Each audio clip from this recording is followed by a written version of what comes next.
5 minutes. That was all it took for a young veteran to be denied respect at the base she had served faithfully. One guard refused to check her ID. Unaware of the courage stitched into her uniform, the medals that whispered of sacrifice, and the battles she had survived. And then, 3 generals arrived. They didn't come to argue, they came to honor. Before we begin this story of courage, injustice, and quiet victory, I have to ask, where are you watching from today? Comment below. If stories that honor real heroes, moral courage, and unseen battles inspire you, make sure to subscribe and turn on notifications. This isn't just a story, it's a reminder that true honor never waits for permission. 5 minutes. That was all the time it took for the world to twist around her. Mara Delaney stood at the base checkpoint, her uniform immaculate, boots polished to a mirror shine that reflected the fading sun. The guard in front of her, a young man with a sharp jaw and cold eyes, did not recognize the weight of her years of service. "Not yet. ID," he said, voice flat, clipped, as though speaking to an unworthy shadow. Mara extended her hand, her fingers brushing the laminated card as she held it out. Her heart was calm, but her chest felt heavy, not with fear, but with the memory of everything she had endured to reach this point. She had walked into this checkpoint countless times before. She knew the rules. Yet now, the rules themselves felt like a wall built to deny her. "I'm asking you for your ID again," the guard repeated, sharper this time, his eyes flicking over her insignia and medals with something close to disdain. He did not see the story stitched into each thread of her uniform. He did not see the nights she had spent in foreign deserts, holding her rifle as shadows danced in the sand. He did not see the comrade she had lost to an IED in a country halfway across the world. Mara's lips pressed into a thin line. She did not flinch. She did not argue. She simply waited, breathing steady, a mountain unmoved by wind. Around them, the world continued. Drivers honked in the distance. A helicopter hummed over the perimeter, and a few bystanders lingered, unsure whether to intervene or retreat. She remembered the first time she had joined the army. A teenager with trembling hands and a stubborn heart.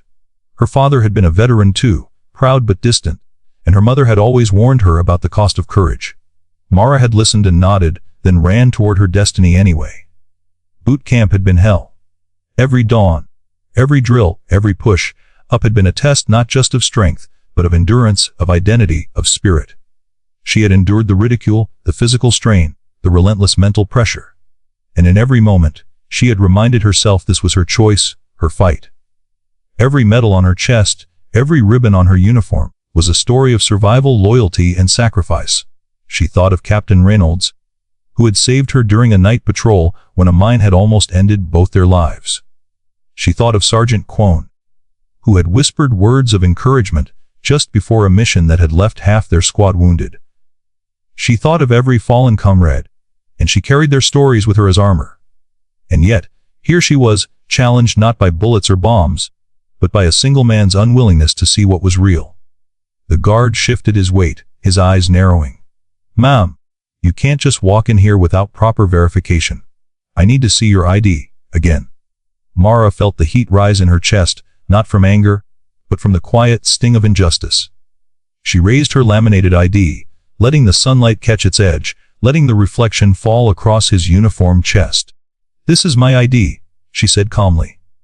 "I've been cleared here dozens of times. Why would this time be different?" The guard did not answer. His silence was deliberate, a statement.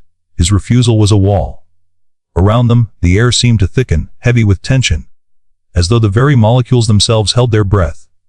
Passersby glanced, some curious, some nervous, but no one intervened. The world had become a theater of quiet complicity. And then the clock began to tick. 5 minutes. That was all she had before her patience would snap, before the situation could spiral into something irreversible. Mara's backstory, though unspoken at the moment, painted her courage in stark relief.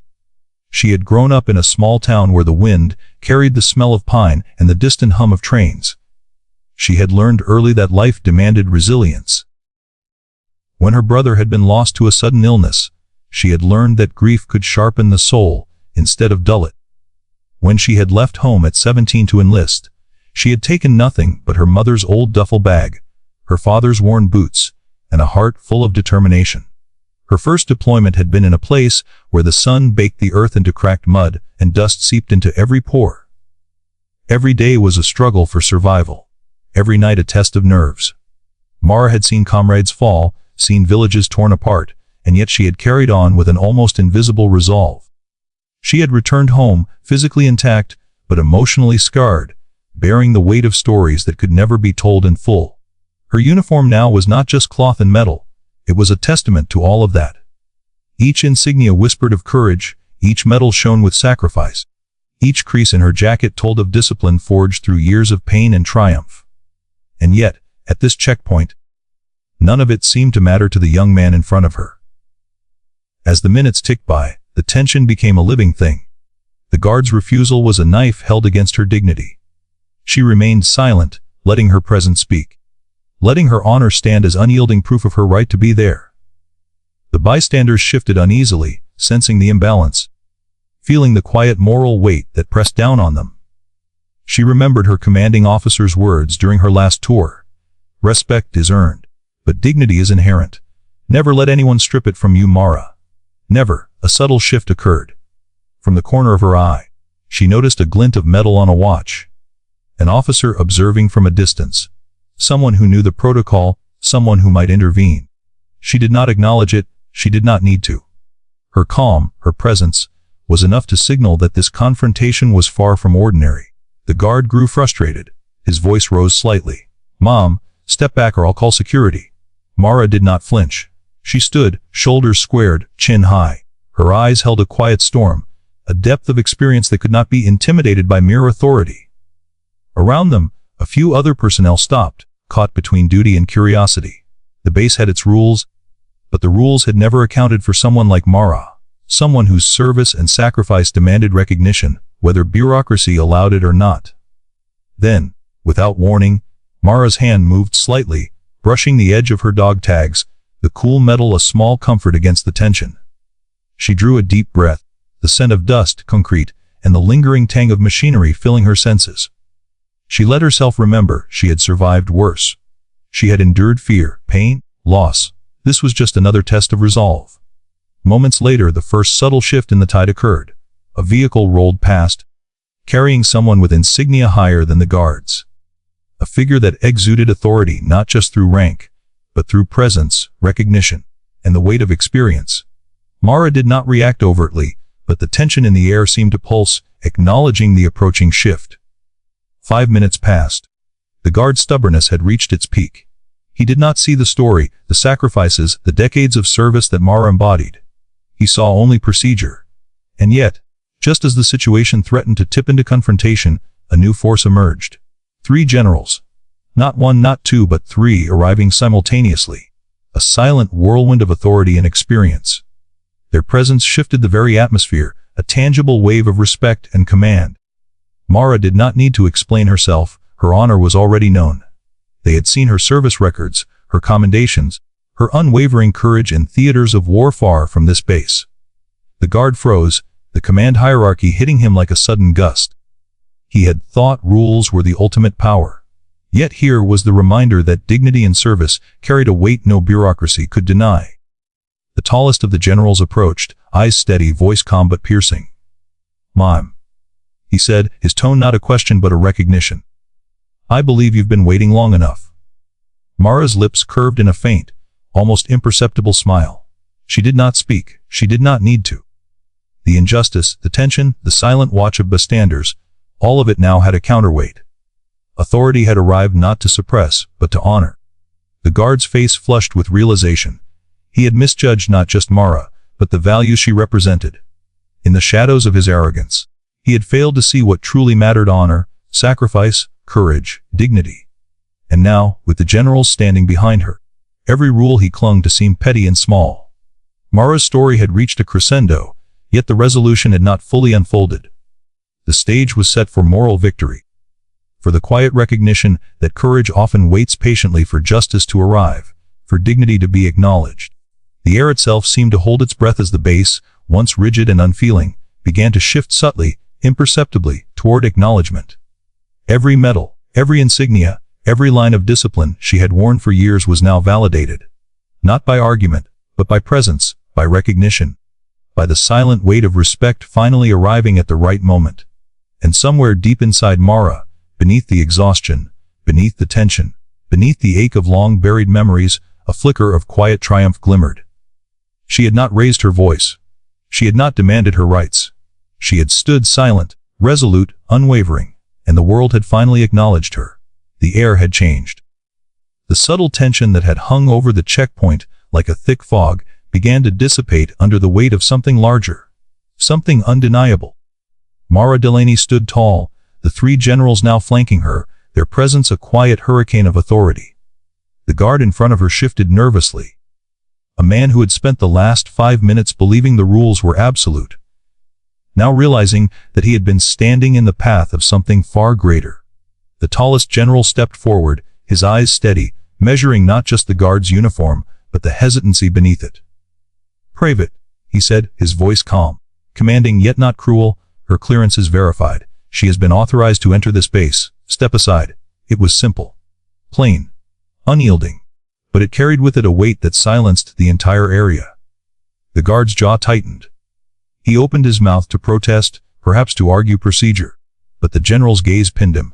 The words died on his tongue. Mara exhaled slowly, not in relief, not in triumph, but in acknowledgement of the quiet battle she had just endured.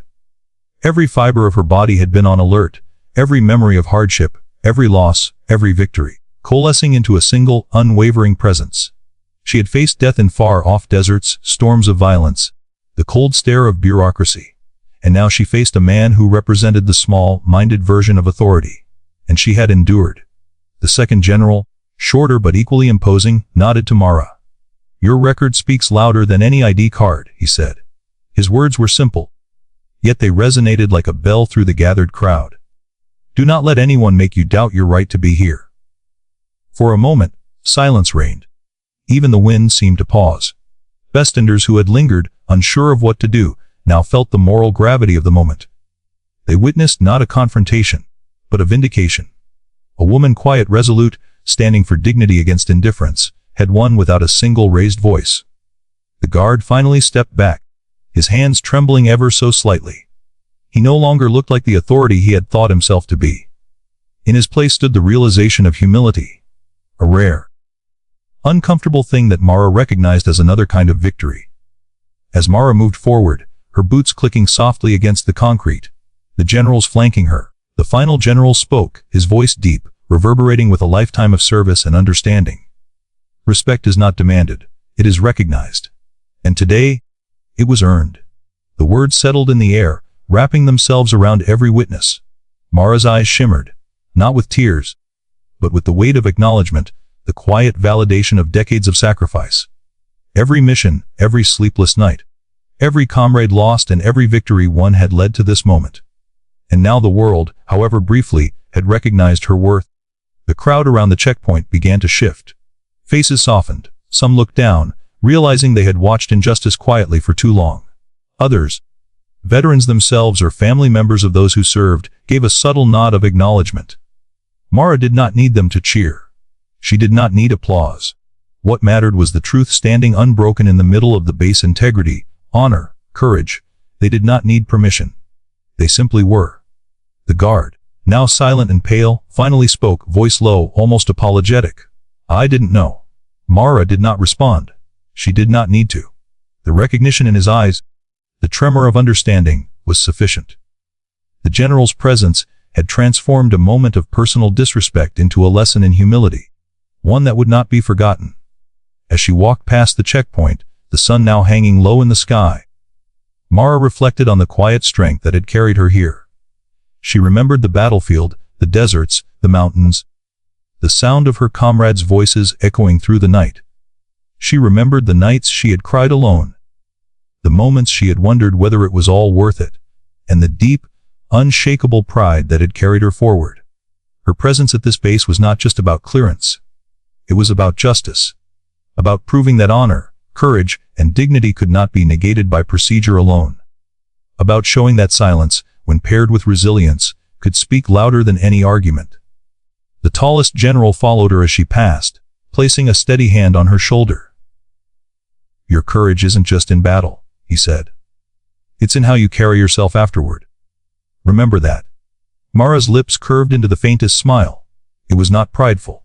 It was not boastful.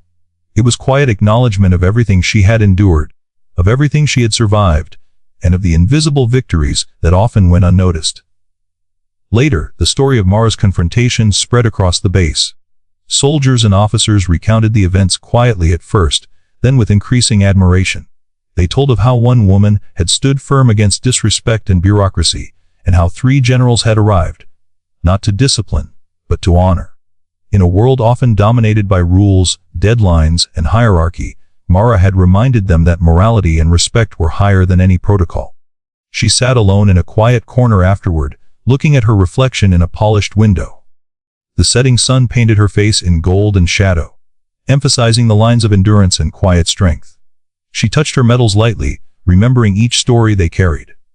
They were hers, yes, but they belonged to the memories, to the comrades, to the silent battles that had shaped her. A young soldier approached hesitantly. "Mom," he said, voice small, almost unsure, I just wanted to say thank you for showing us how to stand." Mara looked at him, her eyes soft but steady. "Courage isn't about being noticed," she said quietly. "It's about being true, even when no one is watching. Remember that?" The soldier nodded, and she turned her gaze outward again. The base was settling, returning to routine, yet the air seemed lighter somehow. Respect had been restored, integrity had been recognized. Justice had been served, not through anger, not through confrontation, but through calm, unwavering dignity. In the following weeks, Mara's story became a quiet legend within the military community. Emails and letters of acknowledgement arrived from distant commanders. Young soldiers shared the tale during training exercises, emphasizing the lesson that authority could be challenged by truth, and that respect, once earned, could never be taken away. The generals themselves made sure the guard who had refused her ID received counseling, not as punishment, but as education. They understood that moral clarity sometimes required intervention, that lessons in humility could be far more powerful than rules enforced through fear. Mara returned to her duties, her presence now carrying a subtle authority that was recognized silently by all around her. She walked the base corridors, no longer invisible in her strength, her dignity acknowledged, her courage understood, and yet she remained humble, carrying her story lightly. Knowing that her victory had not been hers alone, it had belonged to the values she had upheld, the people she had honored, and the silent battles that defined her life. Respect is not demanded, it is recognized. And today it was earned. Courage isn't about being noticed. It's about being true, even when no one is watching. Your courage isn't just in battle. It's in how you carry yourself afterward. Remember that. These words echoed not just through the base, but through the hearts of anyone who heard them, becoming a mantra for quiet heroism, resilience, and moral clarity. As the sun finally disappeared behind the horizon, Mara stood at the edge of the base, feeling the wind on her face, the weight of her medals on her chest, and the invisible chain of experiences that had led her here.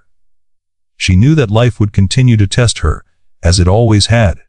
But she also knew this truth: dignity, once embraced and held silently, was invincible. And for the first time in weeks, Mara smiled fully, not at victory, not at recognition, but at the knowledge that the world, briefly, perfectly, and justly, had recognized what was always true. That quiet, unwavering strength can change hearts, challenge systems, and remind humanity of the principles that truly matter. She turned, walking back toward the heart of the base, ready to continue her journey, not because the battle was over, but because honor never rests, and neither would she. Mara's story reminds us that courage doesn't always roar. Sometimes it stands quietly, firmly, refusing to bend to injustice. Sometimes it waits, patient, resolute, until the world finally acknowledges it. Where are you watching from today? Drop it in the comments.